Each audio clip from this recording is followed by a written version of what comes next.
कार्तिक आर्यन की नई फिल्म भूल भुलैया 3 थिएटर्स में रिलीज हो चुकी है। वीडियो शुरू करने से पहले ही तुम्हें बता दूं कि इस फिल्म का पहली दो फिल्मों से कोई भी कनेक्शन नहीं है। बस दूसरे पार्ट के रू बाबा और मोंजुलिका को उठाया है और तीसरे पार्ट में एक नई कहानी के साथ हमें दिखा रहे हैं, जिसकी शुरुआत होती है बंगाल से, जहाँ के युवराज की शक्ल कार्तिक आर्यन यानी रू बाबा से मिलती है। तो वहाँ के समस्या का हल करने के लिए कार्तिक आर्यन को वहाँ पे बुलाया जाता है। समस्या का नाम मोंजुलिका। चलो कम से कम मूवी की शुरुआत तो इन्होंने दूसरे पार्ट से अच्छी करी। भूल भुलैया 3 एक हॉरर कॉमेडी है और दोनों ही जॉनर में मेकर्स ने तबियत से खराब काम किया है। पूरे फिल्म में सिर्फ एक ही इंटरेस्टिंग चीज है, एक मिस्ट्री, एक सस्पेंस जो कि कैरेक्टर के अराउंड है। उससे रिलेटेड कोई भी चीज जब भी स्क्रीन पे आती मूवी इंटरेस्टिंग लग रही थी, मैं भी इन्वेस्टेड था। पर उसके अलावा स्क्रीन पे कुछ और भी दिखाया जा रहा था ना, तो या तो वो क्रिंज लगता या मैं अपने सर पे हाथ रख के बैठा हुआ था कि यार ये क्या चल रहा है। काफी अच्छे और लेजेंडरी एक्टर्स को लिया हुआ है पर किसी से भी बढ़िया काम नहीं निकलवाया। ये चीजें कॉमेडी के अंदर और भी बेकार लग रही थी, क्योंकि वहाँ पे तुम कॉमेडी को तुम म्यूजिक से और एनहांस नहीं कर सकते। अगर उस पार्ट को अच्छे से लिखा ही नहीं गया तो एक्टर्स उसको कितना ही बचा लेंगे। फिल्म की कोई भी पंचलाइन काम नहीं करती, सिचुएशनल कॉमेडी तो भूल ही जाओ। बस देख के ऐसा लग रहा था कि मूवी के रन टाइम को बढ़ाने के लिए कई पोर्शंस को डाला हुआ है, जिनको अगर हम मूवी से निकाल दे तो ना उसके कैरेक्टर पे फर्क पड़ेगा, ना एक्टर पे, ना प्लॉट पे। कुछ सीन्स तो बहुत ही ज्यादा बेकार थे और उनको इतना लंबा किया हुआ है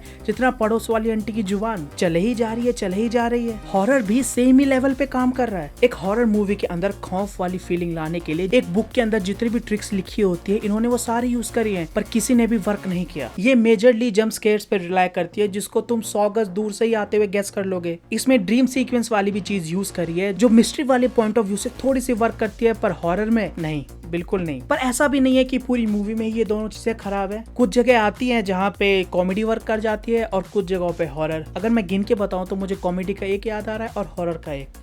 बस फिल्म के स्क्रीन प्ले को भी बहुत ही अब्रप्टली लिखा हुआ है। मूवी सीन्स की प्लेसमेंट समझ नहीं आती। फिल्म में ऐसी जगहों पे कॉमेडी डाली हुई है जिनका कोई भी सेंस नहीं बनता। एक बढ़िया सीक्वेंस चल रहा होगा, सस्पेंस अच्छा बना हुआ है, थ्रिल बढ़िया मिल रहा है, वहीं पे कॉमेडी सीक्वेंस डाल देंगे जो भले ही अच्छा था पर उसने ओवरऑल सीक्वेंस की तो ऐसी तैसी कर दी। क्लाइमेक्स में इन्होंने एक बहुत ही फेमस मूवी का रेफरेंस डाल दिया जो कि नो डाउट फनी था, पर वो क्लाइमेक्स चल रहा है, वहाँ चीजें टेंशन से भरी हुई है, वहाँ पे नहीं डालनी थी कॉमेडी। इसी के साथ गाने, ओ भाई साहब, वो अच्छे हैं या नहीं ये तो दूर की बात है, उनको मूवी के अंदर जहाँ जहाँ फिट किया हुआ है बिल्कुल ही गलत जगहों पे। मंदिर में पूजा करने गए, गाना शुरू। एक नया कैरेक्टर इंट्रोड्यूस किया है, उसको घुमाने लेके गए, वहाँ पे रोमांटिक गाना शुरू। और इस फिल्म के एक पार्ट ने जो मुझे सबसे ज्यादा डिसअपॉइंट किया है वो है डांस फेस ऑफ। फिल्म का एक वही पोर्शन था जिसको देखने के लिए मैं एक्साइटेड था, पर उसको जो इन्होंने बिगाड़ा है। एक प्रॉपर डांस सीक्वेंस की जितनी बेकार एडिटिंग हो सकती है उतनी बेकार करी गई है। दोनों ही परफॉर्मर्स को ग्रीन स्क्रीन पे अलग अलग शूट किया है, फिर पोस्ट के अंदर उनको एक साथ इम्पोज करके काटाफिटी करके हमारे सामने जो प्रेजेंट किया है, मेरे ढूंढना का इससे बेकार रिप्रेजेंटेशन मैंने नहीं देखा। जहाँ पे किसी एक एक्शन को पूरा नहीं होने दे रहे हैं। एक सीन में माधुरी दीक्षित डांस करते हुए आगे आ गई है, फिर कट वो अचानक पीछे है,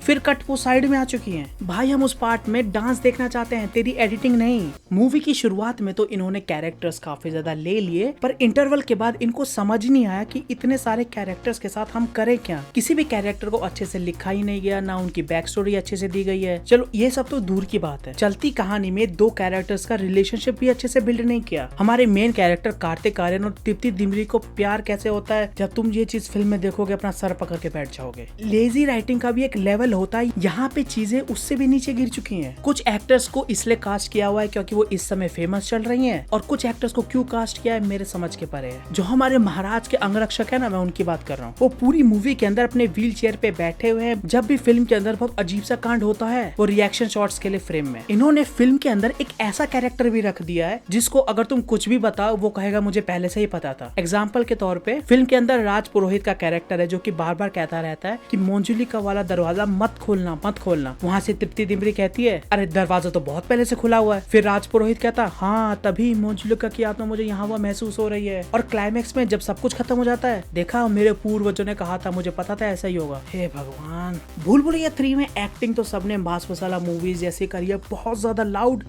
और काफी जगह क्रिंज। इस तीसरे पार्ट ने एक चीज बहुत बढ़िया करी कि पूरी ही मूवी में एक मिस्ट्री, एक सस्पेंस वाला एलिमेंट क्रिएट करके रखा था। उसी की वजह से मैं मूवी में कई जगहों पे इन्वेस्ट हो गया था। मुझे जानना था कि रिवील क्या है, जिसका अंदाजा तुम्हें फिल्म के पहले सीन से ही लग जाएगा। बस मुझे ये देखना था कि वो लोग इसको प्रेजेंट कैसे करते हैं, और ये मैंने बहुत ही गलत उम्मीद पाल रखी थी, क्योंकि क्लाइमेक्स में जो इन्होंने किया, ओ भाई साहब। तो ध्यान से सुनना, एक बड़े रिवील को प्रेजेंट करने का जो सबसे लेजीएस्ट, सबसे क्रिंजेस्ट तरीका हो सकता था, वो इन्होंने चुना। मैं बता नहीं सकता इससे क्लाइमेक्स कितना बड़ा क्रिंज फेस्ट है। क्लाइमेक्स आते आते तो ये लोग मतलब कुछ भी वाले टेरिटरी में पहुंच ही गए थे। अरे वो वाले क्लाइमेक्स नहीं होते जहाँ पे विलन खुद खड़ा होकर ऑडियंस को बता रहा होता है कि उसने जो किया, क्यों किया, कैसे किया। अब तुम इसके अंदर बेकार CGI मिला दो, बेकार डांस मिला दो, बेकार कोरियोग्राफी, बेकार एडिटिंग, तो समझ ही रहे होगे इसका क्लाइमेक्स कैसा गया है। तो ओवरऑल कहूँ तो भूल भुलैया 3 इस ट्रिलॉजी की सबसे वीकेस्ट फिल्म है। यहाँ पे हमें जो मोंजुलिका दिखाई गई है, तीनों मोंजुलिका में सबसे बेकार है।